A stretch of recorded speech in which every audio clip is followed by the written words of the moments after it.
नमस्कार। National media news agency Uttarakhand में आप सभी का बहुत बहुत स्वागत है। मैं हूं आपके साथ भावना। रुक करते हैं आज की ताजा खबरों की ओर। दोस्तों नमस्कार, मीडिया नेशनल में आपका स्वागत है। मैं बाकीलाल निषाद पड़ो। चंद्रगुप्त मौर्य की जयंती पर पहलगाम पर पाकिस्तान को और जाति जनगणना पर विपक्ष पर भड़के CM deputy CM Keshav Prasad Maurya. किसी जात के आदर्श हैं राम तो किसी के हैं श्याम, किसी के हैं चंद्रगुप्त मौर्य तो किसी के हैं सुहेल देव, किसी के आदर्श हैं एकलव्य तो किसी के हैं परशुराम। आइए हम वह दिन लाएं जब सब हो जाए हनुमान।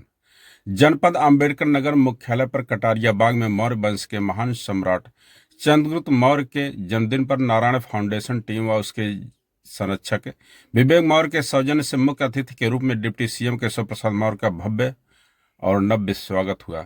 उन्होंने केंद्र सरकार की जाति जनगणना के निर्णय से होने वाले फायदे गिनाए और विपक्ष पर जमकर बरसे। पहलगाम हमले पर बोलते हुए उन्होंने कहा कि भारत पहले पाकिस्तान को कूटनीतिक हमला करके अलग थलग कर दिया है और बाकी हमारी आर्मी सेना उस पर जल्द ही मुंहतोड़ जवाब देने वाली है।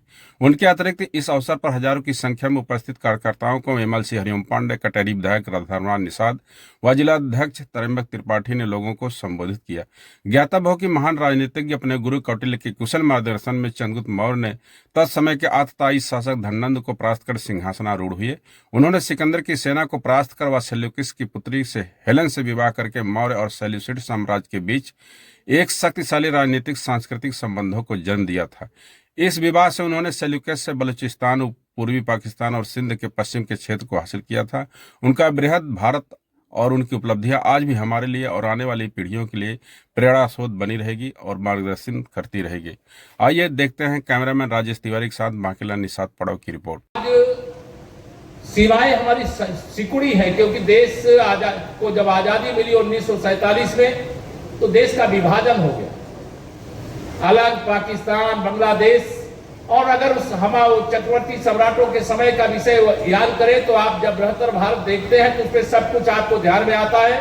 तो उनके बारे में मैं कुछ बताऊंगा, लगेगा सूरज को दीपक दिखाने का प्रयास कर रहा हूं। लेकिन आज जो हमारा इस समय का जो अखंड भारत है, उस भारत को भी देश के दुश्मनों की कुदृष्टि लगी हुई है और हम सब जिनके वंशज हैं, देश के लिए मर मिटने वाले हैं, देश की सीमाओं की रक्षा करने के लिए एक एक बूंद खून न्यौछावर करने वाले हैं। यह मन के अंदर हम सबके भाव रहना चाहिए। अभी आप सब जानते हैं पहलगाम में आतंकवादी हमला हुआ, निर्दोष निहत्थे पर्यटकों को पाकिस्तान के अंदर जो आतंकवादियों को पैदा करने वाली फैक्ट्री, वहां से प्रशिक्षण प्राप्त करके आए हुए आतंकवादियों ने उनको मौत के घाट उतार दिया। अरे बहुत बड़े वीर थे तो हमारे सेना के जवानों से लड़ते, हमारे सुरक्षा बल के जवानों से लड़ते। आप निहत्थे लोगों को मार करके अपने को बहुत बड़ा वीर समझने की कोशिश करते हो तो यह ध्यान रखो, देश के प्रधानमंत्री माननीय श्री नरेंद्र मोदी जी ने सेना को खुली छूट दे दी है। तुम्हारी छट्टी का दूध याद दिला दिया जाएगा।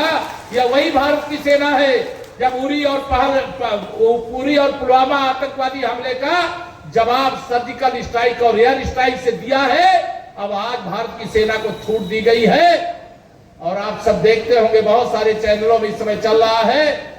अभी तो कूटनीतिक मोर्चे पे जो निर्णय लिए गए हैं उसी से पाकिस्तान बौखलाया है, घबराया है। जब हमारी सेनाएं मोर्चा खोल देंगी तब पाकिस्तान के क्या हालात होंगे, आतंकवादियों के क्या हालात होंगे, इसका अंदाजा आप सब लोग लगा सकते हैं। उस पर मैं कुछ बोलना नहीं चाहता। केवल पूरा विश्व समुदाय भारत के साथ खड़ा है, आतंकवाद के खिलाफ खड़ा है। ये माननीय नरेंद्र मोदी जी के नेतृत्व में ऐतिहासिक उपलब्धि है। फिर भी नींद नहीं है और उनके दबाव, उनके प्रभाव की माननीय नरेंद्र मोदी जी की जरूरत नहीं है। अभी राजनीति में जितना सोचते हैं माननीय नरेंद्र मोदी जी उससे 1 लाख किलोमीटर आगे से सारी योजना करते हैं। और जो जिस प्रकार से जाति जनगणना का फैसला हुआ है उसका स्वागत है, अभिनंदन है। ये राहुल गांधी जी, श्री अखिलेश यादव जी, तेजस्वी यादव जी, एंड कंपनी चारों का निश्चित हो गई। इनको समझ में आ गया है कि सबकी भलाई के लिए अगर कोई काम कर सकता है तो माननीय नरेंद्र मोदी जी ने सरकार कर सकती है। ओबीसी आयोग को संवैधानिक दर्जा पेश कर दिया, नीट की परीक्षाओं में आरक्षण किसने दिया? केंद्रीय विद्यालय, सैनिक स्कूल हो या नवोदय विद्यालय हो, वहाँ ओबीसी को आरक्षण किसने दिया? ये कांग्रेस वाले केवल गुमराह करते हैं, झूठ बोलते हैं, सपा वाले झूठ बोलते हैं, बोलने की सब ऑटोमेटिक मशीन है। ये माननीय नरेंद्र मोदी जी जो कहते हैं वो करते हैं।